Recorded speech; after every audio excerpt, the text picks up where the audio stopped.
Avons-nous appris quelque chose de cette pandémie, de la Covid-19? Alors je répondrai par non et par oui.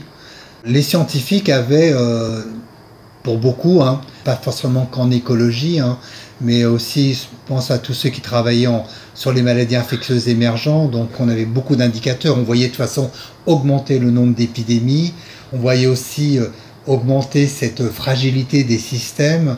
Donc ces dangers, cette exposition, la fragilité des systèmes, tout était en place pour nous dire qu'on allait vers une nouvelle pandémie. Mais on n'était pas capable de prédire quand, où, comment. Pourquoi? Parce que finalement l'écologie nous enseigne que c'est complexe, c'est multifactoriel, des facteurs qui s'ajoutent ensemble, il peut y avoir du hasard aussi. Donc finalement il faut vraiment travailler sur les facteurs de risque. Quelles sont finalement nos vulnérabilités, quelles sont nos expositions. Après, on doit comprendre comment se fait ce lien entre un virus, ce coronavirus, mais d'autres qui circulent dans la faune sauvage et qui arrivent sur les humains, et il y en a de plus en plus. Il y en a de plus en plus, pourquoi? Parce que la plupart du temps, les hôtes intermédiaires, les hôtes amplificateurs importants, c'est nos animaux domestiques. Nos animaux d'élevage, mais aussi nos animaux de compagnie, qui eux ont augmenté de manière incroyable sur la planète et qui en fait aussi participent de ce déséquilibre de la planète. J'ai l'habitude de donner ces images et ces chiffres. Le nombre de poulets sur la planète, il est estimé à 30 milliards. Le nombre de tous les oiseaux sauvages sur la planète est estimé à 40 milliards. C'est-à-dire qu'il y a pratiquement autant de poulets que de tous les oiseaux sauvages. Donc ce déséquilibre fait que, certes, beaucoup de virus, de microbes sont hébergés dans la faune sauvage, ce qui diminue, mais en particulier, le plus important, c'est que les animaux domestiques font des liens de plus en plus importants pour permettre à ces virus de passer, s'amplifier dans ce compartiment domestique, et puis après, soit repasser sur les animaux sauvages, soit passer sur les humains. Alors nous avons encore du travail, on a compris beaucoup de choses, par contre on n'a pas su utiliser ce qu'on a appris de la science pour finalement changer nos pratiques.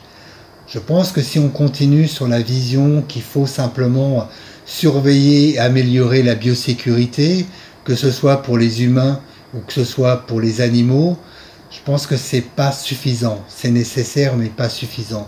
Il faut vraiment, et on est nombreux à le dire, y compris les organisations internationales, s'attaquer réellement aux causes, c'est-à-dire aux facteurs qui permettent finalement ces premiers, ce qu'on appelle débordements, c'est-à-dire ces virus qui commencent à passer sur les humains. On sait par exemple dans les élevages densifiés, importants, uniformes génétiquement, ce sont évidemment des conditions idéales pour faire une amplification d'un microbe et puis son passage aussi bien sur des autres animaux que sur les humains. Donc il faut travailler sur ça. Donc il faut travailler sur le local, sur l'élevage, sur l'agriculture, sur la vie finalement entre le territoire, la faune sauvage et les animaux domestiques. Et il faut travailler sur le global. On a beaucoup trop de choses qui circulent sur toute la planète, des animaux, des plantes, des humains. Et ça, il va falloir aussi retravailler sur ce commerce et sur ces échanges internationaux.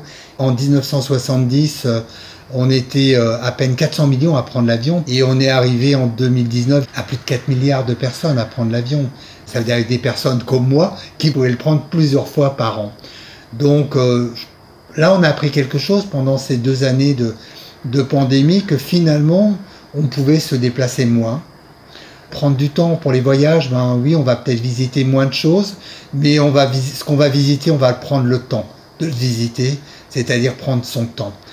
De la même manière, travailler aussi sur finalement la déforestation importée, c'est-à-dire en diminuant finalement notre demande de produits, notamment pour nourrir des animaux de ferme en Europe qui vont être retransportés dans le monde.